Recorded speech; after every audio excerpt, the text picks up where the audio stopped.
네, 읽어드릴까요? 신명기 34장 1절 말씀부터 12절 마지막 절까지입니다.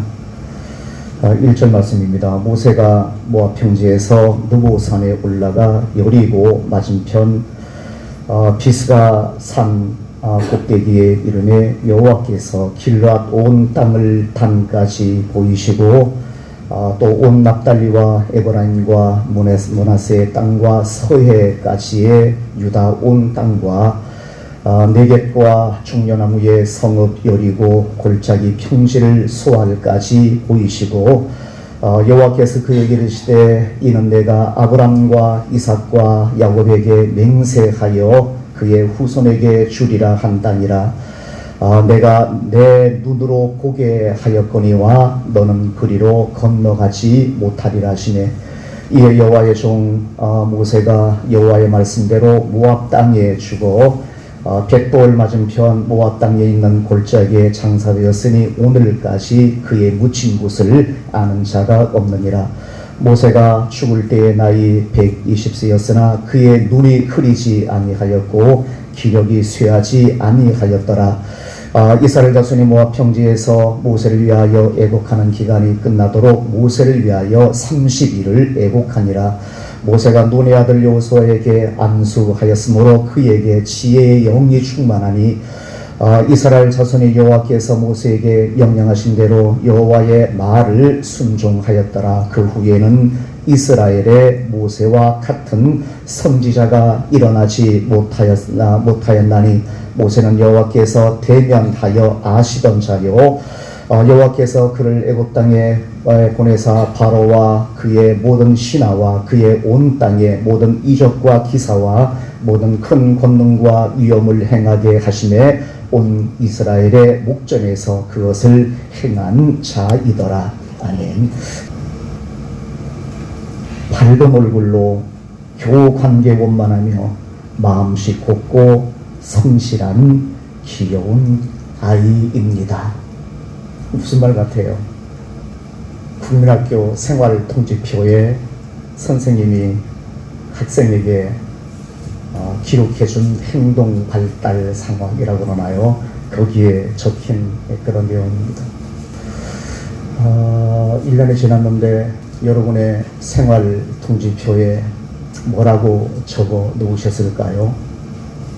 하나님께서 여러분 생활통지표를 작성한다면 하나님께서 여러분을 한 사람 한 사람 보면서 뭐라고 거기에 적어 놓으셨을까?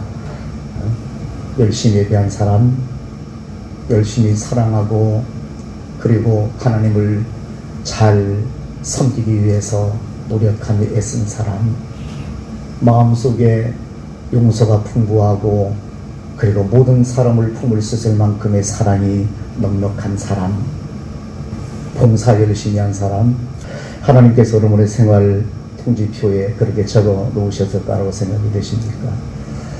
그래도 감사한 건요, 선생님들이 그렇게 나쁜 말은 많이 기록을 안 해놨어요.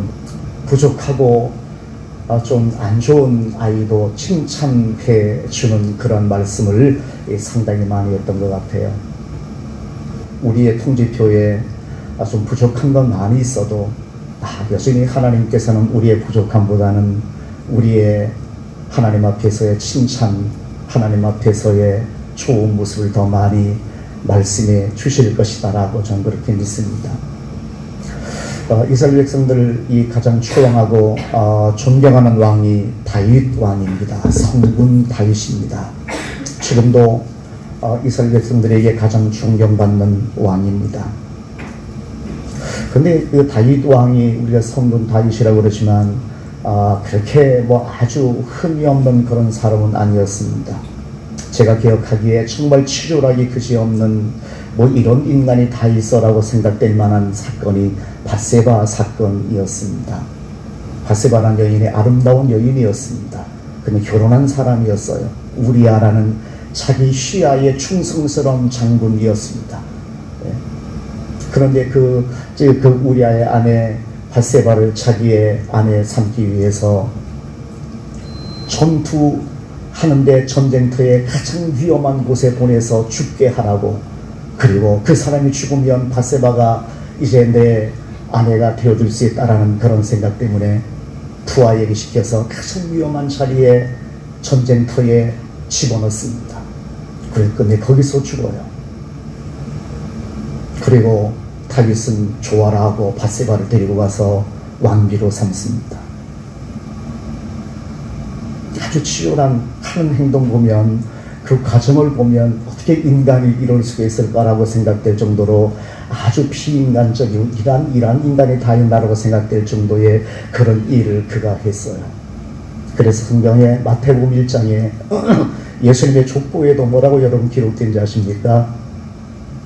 솔로몬에 대한 그런 이야기 말씀이 기록되어질 때에 다윗이 우리아의 아내 밧세바를 통해서 솔로몬을 낳았다라고 성경에도 그렇게 기록하고 있어요.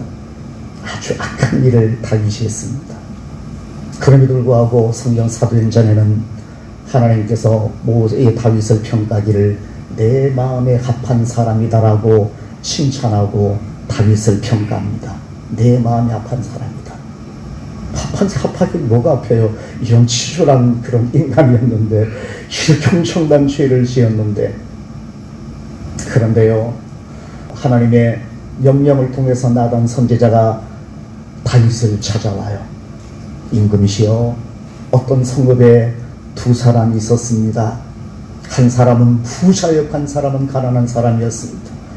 부자에게는 엄청난 소와 양들이 엄청나게 많이 있는 부자였습니다. 그런데 이웃집 가난한 사람에게는 암양 새끼 한 마리가 있었습니다. 그 가난한 사람은 그 암양 새끼를 그렇게 아꼈습니다. 가족들과 함께 먹고 함께 자고 함께 식탁에서 함께 먹으면서 그렇게 지내는 딸처럼 생각되어지는 암양 이쁜 새끼 한 마리가 있었습니다. 그런데 부잣집에 어느 날 손님이 찾아왔습니다. 그런데 이 부자가 자기가 소유한 짐승을 잡으면 너무 아까워서 강제적으로 옆에 있는 가난한 사람의 그 암양 새끼 한 마리를 빼앗아서 잡아서 손님을 대접했습니다라고 이야기를 해요. 다윗이 대단히 재밌게 들었습니다. 그러면서 암양 새끼를 빼앗아서 손님 대접했다라는 그 장면에서 화가 치밀어 올랐습니다. 이런 놈이 세상에 어디 있느냐라고, 이런 나쁜 놈이 세상에 어디 있느냐라고 다윗이 나단의 이야기를 들으면서 화를 냈습니다. 그런데 나단 선지자가 말하기를 왕이 그 사람입니다라고 지적을 해요. 왕이 당신이 그 사람이요. 다윗은 아무 말 하지 않습니다. 하나님 앞에 내가 죄를 지었습니다. 하나님 앞에 내가 죄를 지었습니다. 그리고 하나님 앞에 통회하고 자백하고 회개합니다. 그리고 신약성경 사도행전에는 하나님께서 다윗을 가리켜서 내 마음에 합한 사람이야 라고 그렇게 말씀하십니다. 잘못됨에 불구하고 통회하고 자복하고 하나님 앞에 나온 다윗을 너그럽게 용서하시고, 물론 그의 죄가는 그가 달게 받는 그런 죄가는 죄업은 있었지만 하나님께서 그를 다시 받아들이십니다. 그리고 말하기를 그의 인생에서 그에 대한 이야기를 할 때에 다윗은 내 마음에 합한 사람이야 라고 그렇게 말씀하십니다. 이런 하나님이십니다. 2023년 내가 좀 하나님 앞에 잘못 살았습니다. 하나님 앞에 좀 더 열심히 주님을 섬길 수 있었는데 잘하지 못했습니다. 그럼에도 불구하고 하나님께서는 올 1년을 보시면서 우리의 부족함에 불구하고 우리의 죄됨에 불구하고 내가 하나님 앞에 조금 주님을 잘 섬겼던 것, 좋은 마음으로 주님을 섬겼던 나를 바라보시면서 나에게 칭찬과 격려를 마다하지 않는 하나님이시라고 저는 그렇게 믿습니다. 모세에 대한 이야기를 한번 여러분에게 드릴까 합니다. 그런 이야기, 1년 동안 우리가 하나님 앞에 삶을 살았는데 나는 과연 하나님 앞에서 내 1년의 삶의 결산은 어떤 모습으로 주님 앞에 그렇게 보여질 것인가라는 이 결산에 대한 이야기를 여러분에게 좀 드리기 원하는데요. 신명기 34장은 모세가 죽는 장면의 말씀이 기록되어지고 있는 그런 내용입니다. 모세가 죽었습니다. 신명기 34장에 성경 히브리서 11장에 보시게 되었으면 모세는 바로 공주의 아들로서의 삶을 살아가는 것보다도 하나님의 백성과 함께 고난받는 것을 더 소중히 여겼다. 모든 큰 부하보다도 그리스도와 함께 고난받는 것을 더욱이 중요한 선택을 했었던 사람이 바로 다윗의 모세였다라고 그렇게 말씀하시면서 탁월한 선택, 하나님을 선택했었던 모세를 칭찬하고 있는 그런 말씀이 우리 신약 성경 속에 기록이 되어지고 있습니다. 성경 보시면 모세가 어려운 일이 생길 때마다, 위험하고 어려운 일이 생길 때마다 하나님 앞에 기도하며 나갔던 사람이었습니다.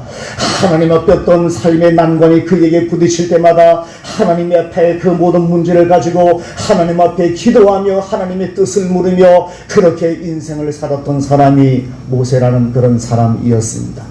모세는 참 흠이 별로 없는 그런 사람이었던 것 같아요.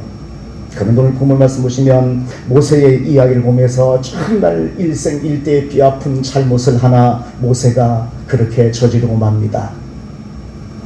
오늘 본문의 말씀 보시면 4절 보시면 이렇게 말씀하시잖아요. 여호와께서 그에게 이르시되 이는 내가 이스라엘 아브라함과 이삭과 야곱에게 맹세하여 그의 후손에게 주리라 한 땅이라 내가 내 눈으로 또 보게 하였거니와 너는 그리로 건너가지 못하리라 라고 말씀하십니다.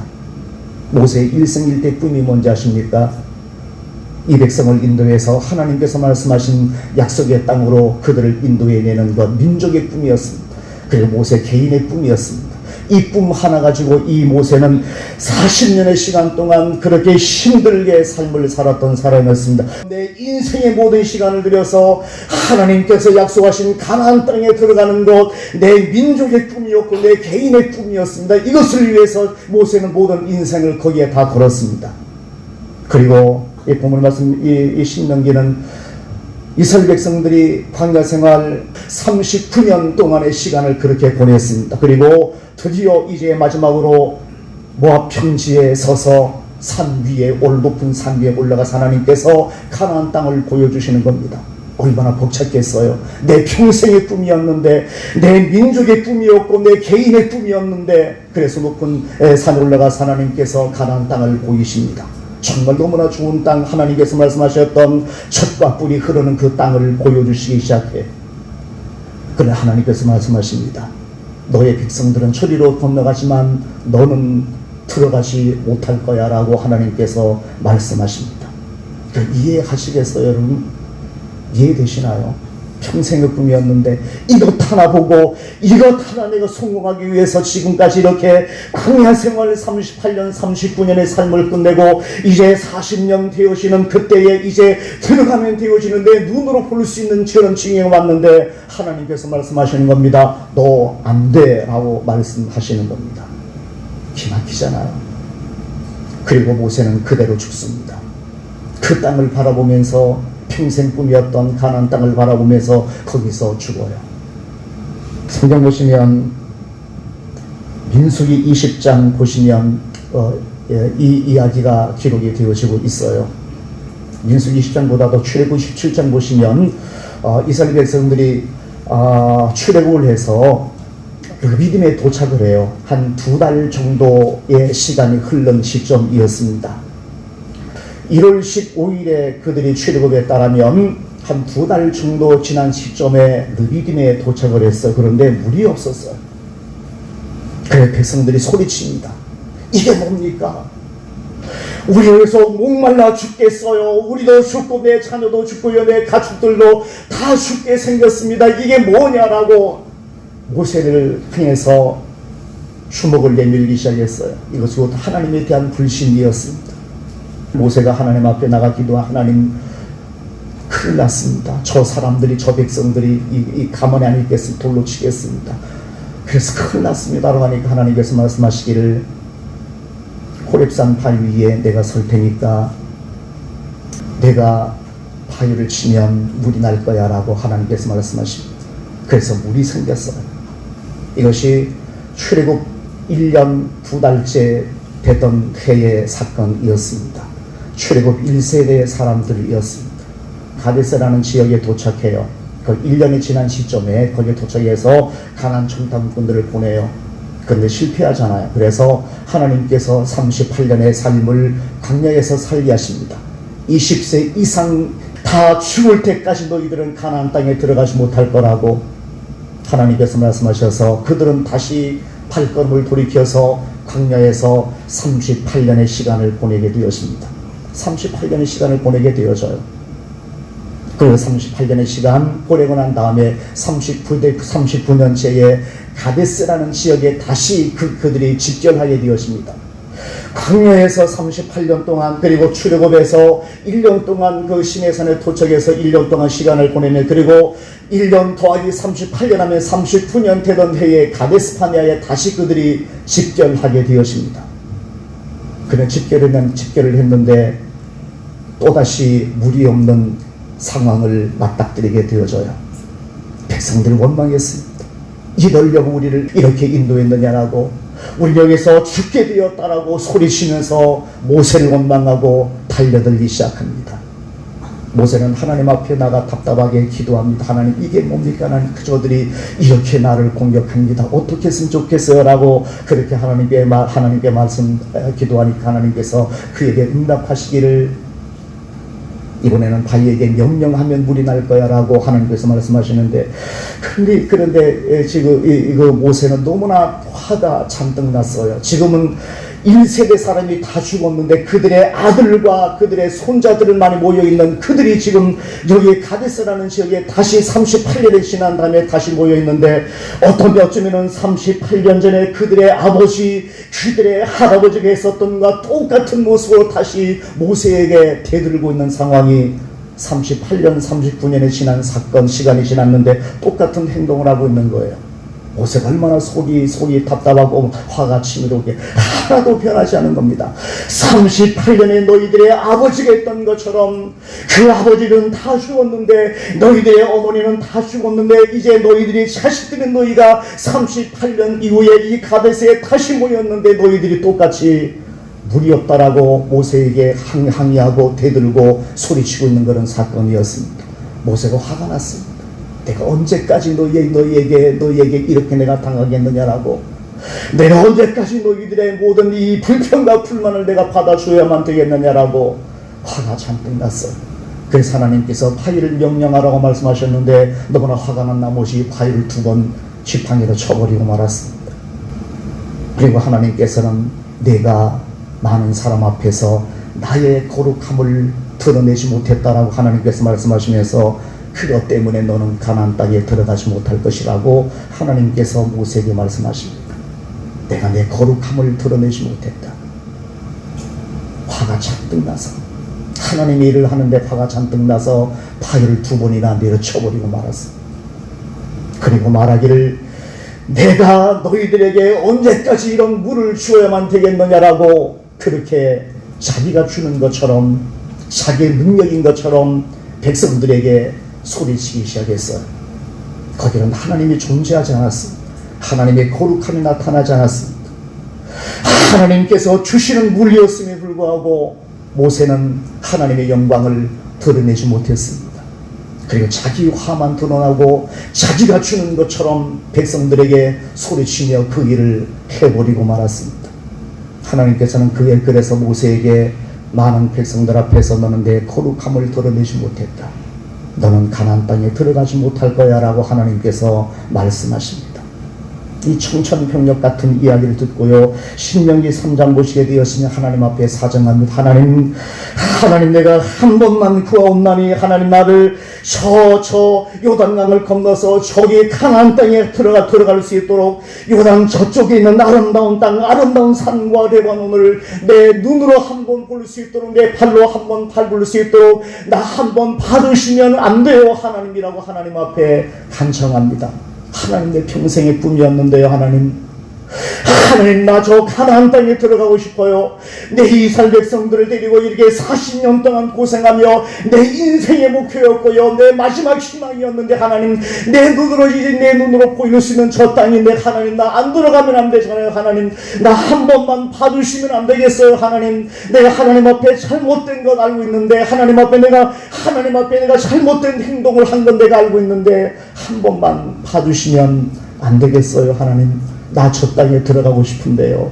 한 번만 봐주세요. 아름다운 땅, 젖과 꿀이 흐르는 저 땅, 아름다운 땅, 아름다운 산과 강이 있는 저 땅, 나 한 번 들어가고 싶어요 라고 하나님 앞에 기도합니다.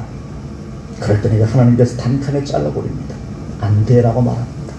다시는 말하지 말라고 하나님께서 말씀하십니다. 그리고 모세는 그것을 받아들였습니다. 그리고 오늘 본문 말씀 보시면 드디어 모압 평지에 도달해서 누보산에 올라가서 모든 그 가나안 땅을 눈으로 보여주십니다. 그러면서 마지막 한마디 더 하십니다. 너의 백성들은 저리로 들어가겠지만 너는 들어가지 못할 거야 라고 그렇게 말씀하십니다. 그리고 모세는 그것을 받아들입니다. 그리고 거기서 생명을 마감하게 되었습니다. 이게 1년 남고 벌어진 사건이었어요. 생각해 보셨나요? 40년 동안 광야 생활한 것, 이 목적 하나를 위해서 그들이 삶을 살았는데 가데스에서 바위를 2번 화가 나서 2번 내리친 그 사건이 들어가기 1년 전 사건이었습니다. 뼈아픈 실수였어요. 1년만 지내면 들어갈 수 있었는데 1년 남겨두고 이 사건이 생겨난 거예요. 그래서 모세는 가나안 땅에 들어가지 못했습니다. 그리고 모압 평지에서 거기서 생을 마감하게 되었습니다. 이걸 읽으면서 보면서 너무 안타깝잖아. 일생일대의 목표였는데, 민족의 목표였자 자기 인생의 목표였는데 그 1년 남기고 38년 39년 그 힘든 시간을 다 보냈는데 1년 남은 그 시점에서 이런 사건이 터져버리고 만 겁니다. 이것이 모세의 인생이었어요. 그러면서 본문 말씀 보시게 되시면 이렇게 말씀합니다. 그가 죽었는데 백성들이 30일 동안 애곡했다, 슬퍼했다라고 그렇게 말합니다. 그러면서 하시는 말씀이 그 후에는 모세와 같은 사람이 다시 일어나지 못했다라고 말씀하시고요. 또 말씀하시기를 모세는 하나님께서 대면하며 알던 사람이었다라고 그렇게 그의 인생의 결론을 찍습니다. 저는 이게 생활통지표라고 생각해요. 제가 이 보면서 하나님께서 모세의 생활통지표에 그렇게 적어놓은 겁니다. 내가 알던 사람이야. 내가 알아. 모세, 내가 너를 알아라고 하나님께서 그의 인생의 생활통지표에 이렇게 적어놓은 겁니다. 여호와께서 대면하며 알던 사람이었다. 생활통지표의 내용이었습니다. 뼈아픈 실수 때문에, 그 한 번의 실수 때문에 가나안 땅에 들어가지 못한 사람이지만 그래도 하나님께서는 그에게 말합니다. 내가 너를 알고 있어. 너의 수고와 내가 행한 일들과 내가 어떻게 하나님을 섬겼고 내가 속상하고 힘들 때마다 하나님 앞에 기도하며 어떻게 내가 40년 동안의 삶을 살아왔는지 내가 알아 하고, 그리고 안다는 얘기는 뭐예요? 내 고생을 내가 갚아주겠다라는 의미가 거기에 담겨 있는 것 아니겠어요? 내가 너를 다 알아. 백성들은 너를 향해서 원망하고 너를 향해서 공격하고 너를 향해서 수많은 안 좋은 말을 많이 했지만 그러나 내가 알아. 내가 다 갚아줄게 라고 하나님께서 그의 통지표에다가 그렇게 점을 찍어 놓은 겁니다. 하나님께서 아시던 사람. 이 정도면 끝나지 않겠어요? 이 정도면 되지 않았어요? 내가 속상한 일이 있어도, 내가 어려운 일이 있어도 하나님 나 아신다는데, 나 다 알아주신다는데, 내가 어떻게 살아왔는지, 어떤 아픔이 있었는지, 어떻게 내가 하나님 앞에 예비하며 어떤 마음으로 내가 주님을 섬겨왔는지 하나님 나를 다 아신다는데, 그리고 하나님 앞에 설 때 갚아주신다는데 그것으로 족하지 않겠습니까? 일단 우리가 하나님 앞에 설 때의 가장 중요한 관건이 뭐라고 생각하세요? 내 인생 끝났습니다. 하나님 앞에 섰습니다. 그때 가장 중요한 관건이 뭐예요? 하나님 저 아시죠? 하나님 저 아시죠? 이게 가장 중요한 하나님 앞에서의 질문 아니겠어요? 하나님 저 아시죠? 저의 하나님, 저 아무개, 저 알잖아요 하나님. 이게 가장 중요한 하나님 앞에서의 문제 관건이잖아요. 마태복음 7장에 마지막 날 주님 앞에 섰는데 네 주님께서 너 몰라라고 말씀하시잖아요. 왜 주님 나 몰라요? 하나님 왜 주님 나 몰라요? 내가 얼마나 하나님 앞에 내가 능력대하며 얼마나 권능대하며 내가 그렇게 주님의 일을 잘 부리며 주님을 섬겼는데 하나님 나 몰라요 라고 소리치고 발버둥 치는 사람 한 사람의 얼굴 여러분 기억하시잖아요. 나 몰라라고. 하나님께서 나를 모르신다는데, 하나님께서 나를 모르신다는데요. 주님의 일을 부르면서 내가 주님을 섬겼고요, 주님 앞에 헌신했으며 능력을 행했으며 말씀을 전하던 사람이었는데 주님이 나 모른다는데 얼마나 큰일 난 거예요. 발버둥 치고 왜 하나님 나 몰라요? 난데 하나님 왜 나 몰라요? 라고 소리치던 마태복음 7장에 나오는 그 사람의 얼굴 여러분 기억하시잖아요. 하나님께서 나를 아신다면 그것으로 끝난 겁니다. 하나님께서 나를 아신다는데요. 그리고 아까 제가 말씀드렸던 그래도 감사한 건 다윗이 그렇게 치열한 일을 했음에 불구하고 하나님께서 그에게 이야기를 하기를 내 마음에 맞는 내 마음에 합한 사람이라고 그렇게 말씀해 주실 수 있는 넉넉한 마음을 가지신 하나님. 내가 부족하지만 내가 연약하지만 그럼에 불구하고 내 연약함을 보시고 나를 책망하시고 야단치시는 그런 하나님이 아니라 나의 작은 하나님을 향한 그 작은 선행을 보시고 작은 하나님 앞에서의 헌신을 보시고 그것을 기억해 두셨다가 통지표에 기록해 놓으실 수 있는 그 하나님, 그 하나님이 오늘 우리가 섬기는 하나님이시라고 저는 그렇게 믿습니다. 모세의 인생이 그렇게 끝났습니다. 어쩌면 마지막 보시면 너무나 안타까운 일이 모세에게 있었지만 평생의 소원이었던 그 가나안 땅에 들어가지 못했던 단 한 번의 그 실수 때문에 백성들이 자기에게 공격한다고 그 마음을 다스리지 못하고 화를 내고 바위를 2번이나 내리쳤던, 그리고 하나님의 영광을 드러내지 못했던 그 39년 지난 그 시점에 일어났던 이 한 가지 사건 때문에 하나님 앞에 이런 엄청난 일을 겪어야 했었던 모세. 그것은 아프지만 하나님께서 그 모든 아픔을 다 섬세한 만큼의 하나님께서 칭찬을 그에게 남기십니다. 내가 널 알지. 너 실수했어도 그러나 내가 너 알아 라고 하나님께서 그렇게 말씀하시던 거예요. 2024년 다가옵니다. 지나온 시간 어떡할 수 없습니다. 후회해도 어쩔 수 없고요. 중요한 것은 내년 한 해 하나님 앞에서 어떻게 우리가 살아갈 건가라는 것이 중요한 그런 부분 아니겠나라는 그런 마음을 갖습니다. 올 한 해 잘 마무리하시고요. 내년 한 해 잘 사셔서 내년 마지막 하나님 앞에 여러분 설 때에 하나님 여러분을 위한 여러분의 통지표에 24년 한 해 동안 내가 어떻게 예배하며 어떻게 하나님을 섬긴지 내가 알아 라고 여러분의 통지표에 한 문장을 써 놓으실 수 있는 그런 삶을 여러분이 살아갈 수 있다면 얼마나 하나님 앞에 귀하고 값진 그런 우리의 일련의 삶일까를 우리가 생각해 봅니다. 너 알지 라고 하나님께서 여러분의 인생의 24년 인생의 마지막 통지표에 그렇게 적어 놓을 수 있나? 나도 알아. 내가 어떤 마음으로 섬겼는지, 어떤 마음으로 하나님 앞에 예비하며 어떤 마음으로 하나님 앞에 섬기며 헌신하며 그렇게 사랑하며 용서하며 온유하며 그렇게 살았는지 내가 알아. 내가 다 갚아줄 거야 라고 하나님께서 말씀하실 수 있는 그런 인생의 시간이 24년의 시간이었으면 참 좋겠다라는 그런 바람을 갖습니다. 2024년이 그러한 여러분의 삶이 되기로 합니다. 하나님 앞에 큰 영광 돌리고 감사하며 살아가는 주님의 귀한 자녀 되시기를 주님의 이름으로 축원을 드립니다.